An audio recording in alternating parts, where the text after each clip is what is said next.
nama saya Agnesia Senta Burubangun, NIM 180306056.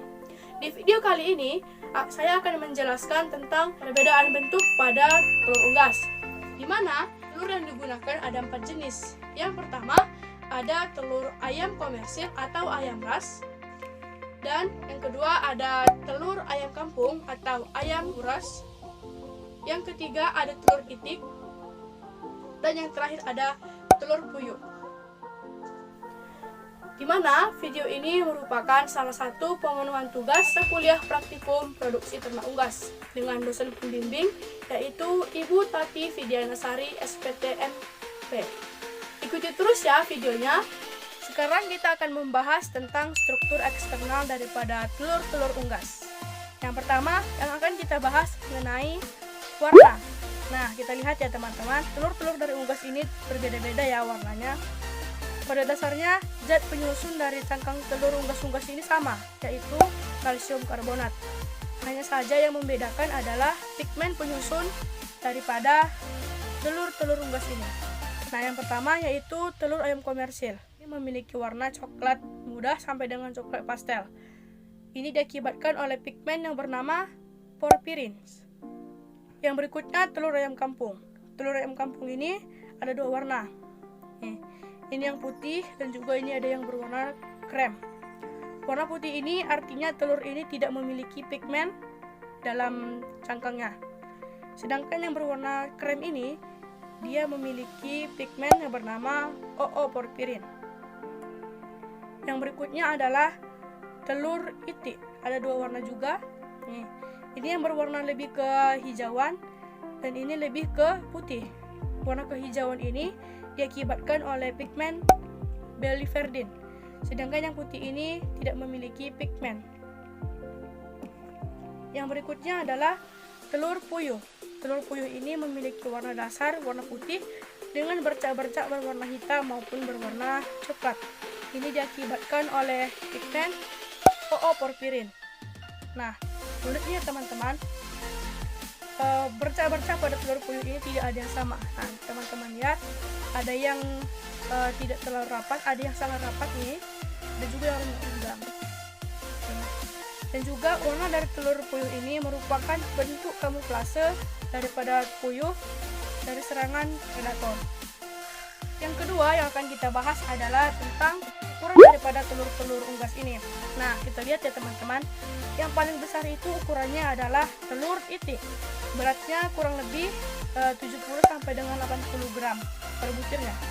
Yang kedua ada telur ayam ras dengan berat kurang lebih 50 sampai dengan 70 gram per butirnya.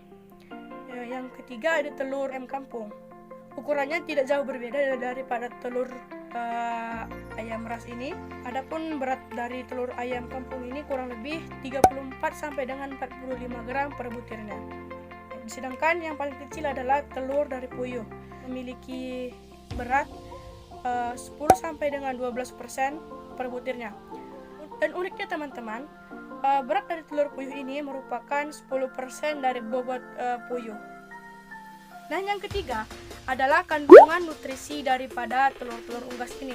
Yang pertama, telur ayam ras atau ayam komersil ini menurut Muqtadi et al. Tahun 2010 mengatakan bahwa kandungan nutrisi pada ayam komersil ini adalah protein 12,7%, lemak 11,3%, karbohidrat 0,9%, abu 1%, dan kadar air 73,7%. Dan biasanya telur ayam komersil ini dikonsumsi untuk pemenuhan protein dan juga sebagai campuran dalam pembuatan masakan. Sedangkan pada telur ayam kampung, menurut Yuwanta tahun 2007 mengatakan bahwa kandungan nutrisi pada telur ayam kampung yaitu protein 11,7 gram, energi 152,4 gram, lemak 17,1 gram, kadar air 67,5 gram, dan kolesterol 0,42 gram. Di mana ayam kampung ini digunakan sebagai ramuan jamu atau dikonsumsi setengah matang. Yang ketiga adalah telur itik. Menurut Winarti tahun 2010, kandungan nutrisi dari telur bebek yaitu protein 13,7 gram, lemak 14,4 gram, karbohidrat 1,2 gram, air 69,7 gram, dan bahan kering 30,3 gram. Dan biasanya telur bebek ini dijadikan telur asin. Yang berikutnya adalah telur puyuh. Menurut Muhtadi et al. Tahun 2010, kandungan nutrisi dari telur puyuh ini adalah protein 13,6%, lemak 8,24%, karbohidrat 1%, abu 1,1%, dan kadar air 73,7%. Dan biasanya telur puyuh ini digunakan sebagai campuran makanan. Sekarang kita bahas adalah bagian-bagian dari telur unggas. Pada telur unggas terdapat 3 bagian. Yang pertama yaitu ada cangkang, ada putih telur atau albumin, dan juga ada kuning telur atau yolk. Dimana cangkang telur ini komposisinya kurang lebih 11% dari bobot telur, satu telur seperti ini. Kemudian albumin komposisinya yaitu 57% dari bobot telur. Sedangkan yolk atau kuning telur ini bobotnya kurang lebih 32% dari bobot telur. Sekarang kita akan membahas tentang struktur internal daripada telur-telur unggas. Nah, di depan saya ini sudah ada telur dari unggas-unggas yang sudah dipecahkan dan juga cangkang-cangkangnya. Pada dasarnya, bagian internal pada telur-telur unggas ini hampir sama. Yang membedakannya itu warna pada kulit telur ini. Jadi ada teman-teman, pada ayam ras warnanya kuning tetapi lebih pucat. Dan untuk ayam uras, dia itu warnanya lebih kuning daripada telur ayam ras. Kemudian untuk telur itik, dia warnanya sudah lebih pekat dan paling pekat di antara keempat telur ini. Yang terakhir adalah telur puyuh. Nah, warnanya hampir-hampir sama dengan telur ayam buras, tetapi telur puyuh ini dia lebih segar tampak warnanya. Dan teman-teman, mengapa warna pada kuning telur ini berbeda-beda? Itu karena dipengaruhi oleh pigmen yang bernama xanthopil, yaitu pigmen pengatur warna pada kuning telur. Di mana pigmen xanthopil ini dapat dijumpai pada makanan yang dimakan oleh unggas ini. Kita masuk ke bagian cangkang. Cangkang ini juga sama untuk keempat unggas ini. Jadi saya hanya akan menjelaskan satu saja. Kita mulai. Nah, bagian yang terluar ini merupakan outer membrane cell atau membran terluar dari cangkang telur. Nah, di outer membrane cell ini terdapat pori-pori yang nantinya akan terjadi pertukaran udara. Dan juga teman-teman perlu diperhatikan penyimpanan telur ini sebaiknya dijauhkan dari bahan yang berbau kuat karena nanti akan bisa merusak telur ini. Nah, yang kedua ada inner membrane cell atau membran bagian dalam, yaitu ini yang berwarna putih ini dan seperti kertas. Dan yang ketiga itu ada ini. Di bagian dalam ini ada rongga udara. Rongga udara ini terjadi ketika membran dalam ini memisahkan diri dari membran luar ini karena ada pendinginan dan penguapan. Kemudian bagian dalam dari telur, kita buat contoh untuk telur ayam uras.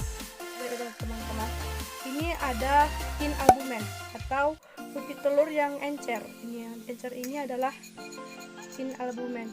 Kemudian ada thick albumen, itu yang tebal atau yang kental. Ini yang dimana albumin ini berfungsi untuk melindungi embrio atau kuning telur ini serta memberikan cadangan makanan dan air untuk embrio. Yang berikutnya ada kuning telur. Kuning telur ini ditutupin oleh membran kuning telur. Nah, di membran telur ini juga terdapat ini yang berwarna putih ini adalah kalaja. Kalaja ini merupakan tali pengikat agar kuning telur ini atau embrio tidak berpindah tempat. Kemudian ini ada germinal disk atau cupping germinal, dimana ini nantinya akan menjadi embrio apabila telur ini dibuahi. Telur buras seperti ini ada tin albumin, kemudiannya ini ada tik albuminnya, ini juga ada kolagen, ini ada kolagennya, ini kolagennya. Kemudian di sini ada germinal disk. Gini germinal disknya, ini yolknya. Untuk telur itik, nih ini adalah kin albuminnya yang cair, tik albuminnya ini yang kental, dan juga ini ada kolagen, ini ada kolagennya. Sebelah sini juga ada kolagen. Kemudian ada germinal disk. Untuk telur puyuh juga sama, ini ada kin albumin, encer, ini ada tik albumin, kemudian ada yolk, dan juga ada ini, ada germinal disk. Nah teman-teman, demikianlah penjelasan mengenai perbedaan bentuk telur pada unggas. Lebih dan kurangnya saya mohon maaf, dan sampai jumpa di next video. Bye bye.